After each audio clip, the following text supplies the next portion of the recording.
We're going to be starting an IV on this mannequin arm here. And before we start, I'm going to perform hand hygiene.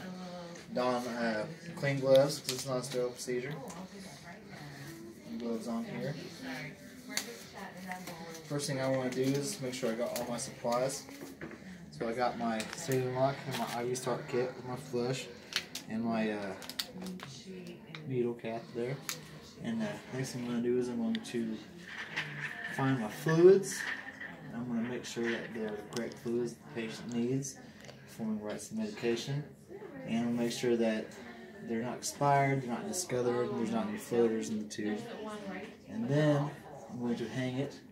I'm going to take my primary tubing and I'm going to make sure that I keep sterile when I spike it into the bag, so the end of this and the end of this will be sterile. And I'll make sure it's clamped so I don't get fluid anywhere. The next thing I'm going to do is I'm going to squeeze the drip chamber until it's halfway full and load that. And then I'm going to go ahead for purposes, I'm going to go ahead and attach the extension tubing. And then I'm going to, I'm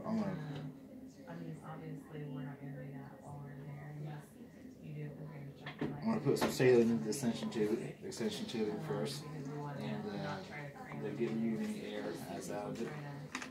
And then I'm going to clip it off and hang it back up until it's ready to be attached to the patient. Now at this point I'm ready to set up for the IV for the patient. I'm going to go ahead and open my start kit. I'm going to find my tourniquet and my tape. And where it goes on. I'll make sure all this is ready. I'm going to take my alcohol. I'm going to kind of probe for a spot that I like, find a good vein. I'm going to make sure that it's easily palpable and that it's got a good rebound. I think that one right there is pretty good choice. I'm going to clean the side with the alcohol pad and start in the middle here. Go in circular motion and work my way out. And while that is air drying, While that is air drying, I'm going to go ahead and get my other things ready to go. First, before I did that, I skipped a step. I should put this tourniquet on. I go underneath. I pull it nice and tight. Orientate it so it's easy just to remove. Good thing that didn't hit the floor.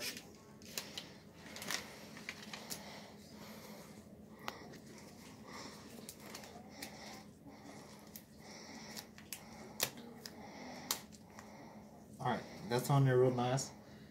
I'll make sure I can find my vein. Alright, that's good.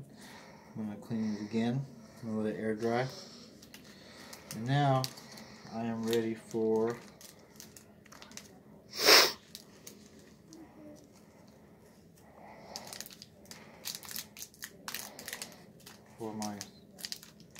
my needle here. I'm going to open that. Make sure this is ready to go.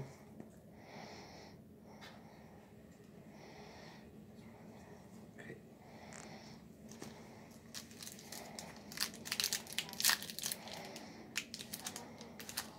Alrighty. I'll make sure I'm very careful removing the needle from its cap.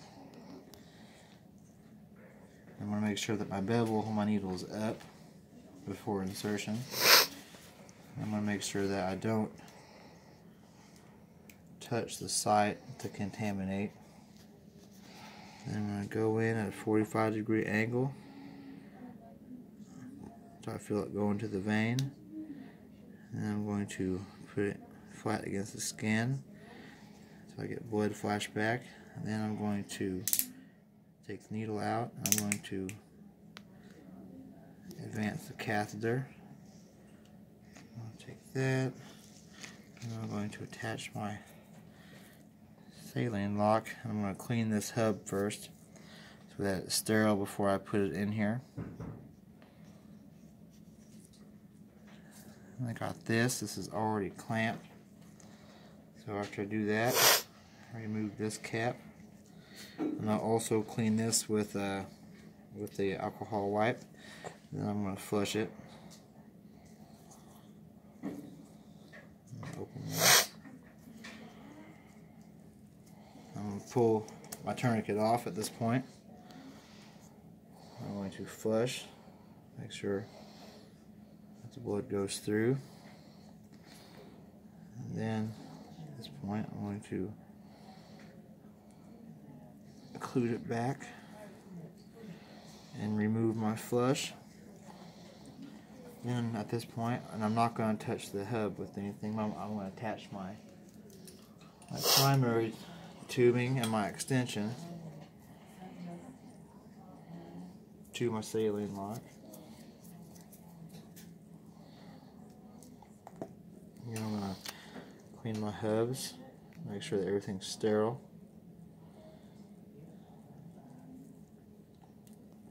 I'm going to attach this.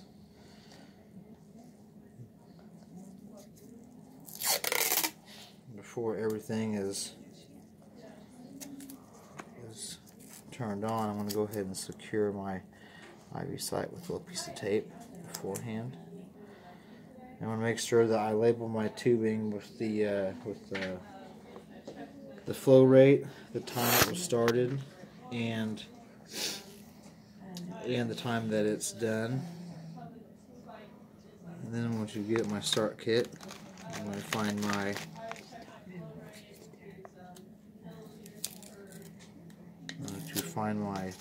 dressing,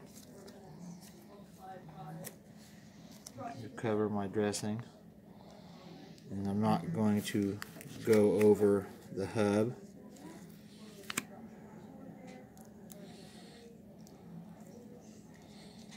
Go ahead and take this off. Make sure that was nice and put down on there.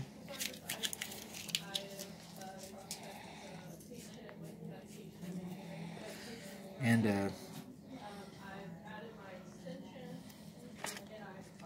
at this point, I want to label my IV with my name, the date, flow rate, the end date. And after that, I can go ahead and start my drip rate. Because I've already calculated my drip factor by taking my drops per minute times my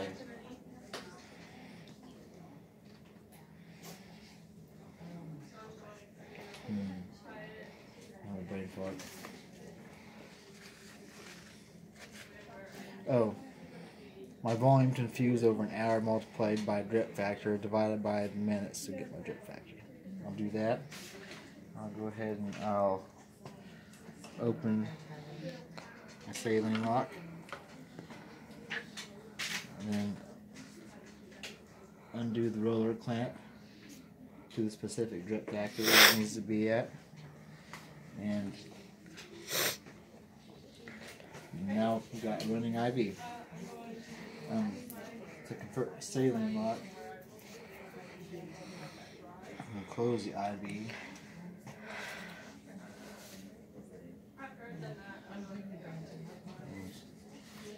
Go ahead and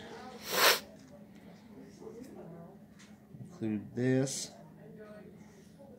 Remove the extension tubing and the IV from the saline lock.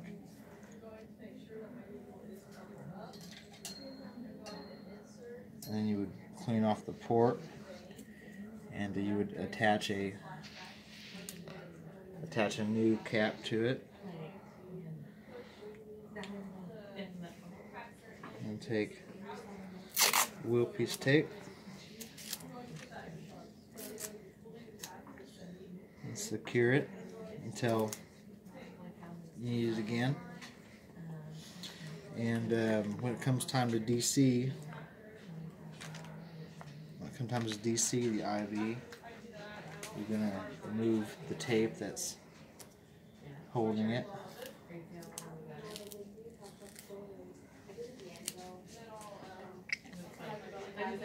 And you're going to want to remove your dressing using an adhesive removing wipe so as not to cause too much pain to the patient. And you want to make sure you got 4x4s handy. You gently remove the adhesive from the patient, and you want to kind of support the IV site so you don't cause any trauma.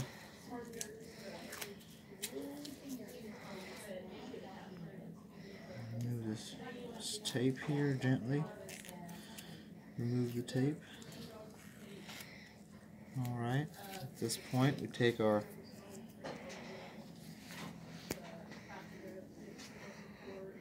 Take our 2x2 and place it over the site, the catheter, and then you can go ahead and pull the IV out of the vein. You want to maintain pressure on the site for a few minutes so that the bleeding stops. And that is my 2023 IV checkoff. Thank you for watching. I love you.